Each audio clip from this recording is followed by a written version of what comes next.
नाज़रीन, फातिमा फरडो केस में अहम अखबराई थिया है। केस में नामज़द जवाबदार हिना शाह के गिरफ्तार किया वियो है। अहम ख़बर अवां सां शेयर कयूं पिया त SSP खैरपुर जो चवण हो त हिना शाह पाण गिरफ्तारी पेश कई है। ही अहम ख़बर अवां सां शेयर कयूं पिया। फातिमा फरडो केस में अहम अखबराई थिया है। केस में नामज़द जवाबदार हिना शाह के गिरफ्तार किया वियो है।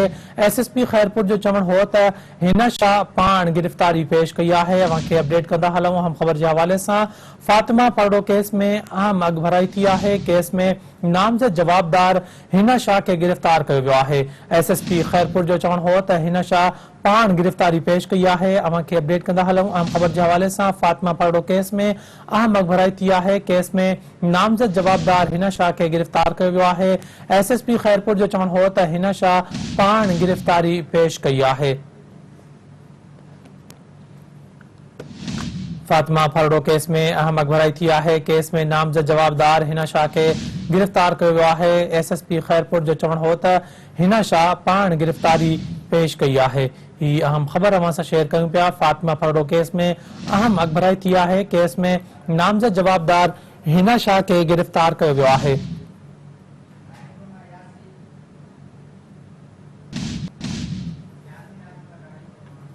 रानीपुर में सूरत हाल मालूम कंदासीं। सिंध टीवी न्यूज़ जे रिपोर्टर यासीन राजपर खां। यासीन, आगाह कजो, छा अपडेट है हिन वटि? जी, फातिमा फरडो कत्ल केस में नामज़द जवाबदार बीबी हिना शाह जे जेको आहे सो फिरार हुजण खां 42 ॾींहं गुज़रण खां पोइ अॼु जेको आहे सो अॼु हैदराबाद हाईकोर्ट मां जंहिं पंहिंजी ज़मानत जे लाइ दरख़्वास्त ॾिनी, अॼु हैदराबाद हाईकोर्ट उन जी ज़मानत रद्द कंदे खैरपुर पुलिस जेका रानीपुर खां खैरपुर जेका पुलिस वियल हुई ऐं रानीपुर जी पुलिस वियल हुई, उतां जी टीम जेका उनजे आॾो जेको आहे सो पंहिंजी गिरफ़्तारी पेश करे छॾी आहे ऐं जेको आहे सो उनखे वोमेन पुलिस जेको आहे पंहिंजी तहवील में वठी करे खैरपुर मुंतकिल करे रही आहे। जी यासीन राजपर, अपडेट ॾियण लाइ वॾी महिरबानी अवां जी।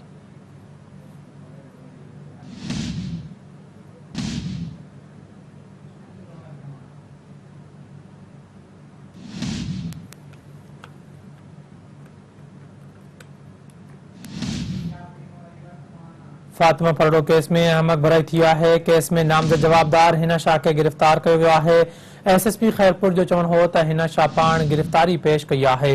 ही अहम ख़बर अवां सां शेयर कयूं पिया। फातिमा फरडो केस में अहम अखबराई थिया है। केस में नामज़द जवाबदार हिना शाह के गिरफ्तार किया वियो है। SSP खैरपुर जो चवण हो त हिना शाह पाण गिरफ्तारी पेश कई है। ही अहम ख़बर अवां सां शेयर कयूं पिया। फातिमा फरडो केस में अहम अखबराई थिया है। केस में नामज़द जवाबदार हिना शाह के गिरफ्तार किया वियो है।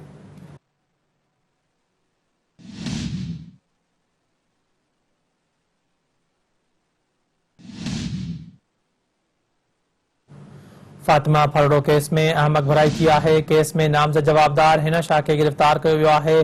SSP खैरपुर जो चवण हो त हिना शाह पाण गिरफ्तारी पेश कई है। ही अहम ख़बर अवां सां शेयर कंदा हलूं। फातिमा फरडो केस में अहम अखबराई थिया है। केस में नामज़द जवाबदार हिना शाह के गिरफ्तार किया वियो है।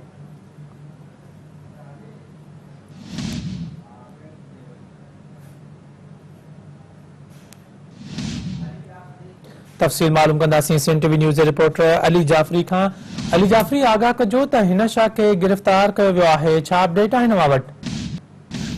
जी बिल्कुल, फातिमा कत्ल केस जी जेका मुख्य जवाबदारी हिना शाह रज़ाकारना गिरफ्तारी पेश करे छॾी आहे। हिना शाह जे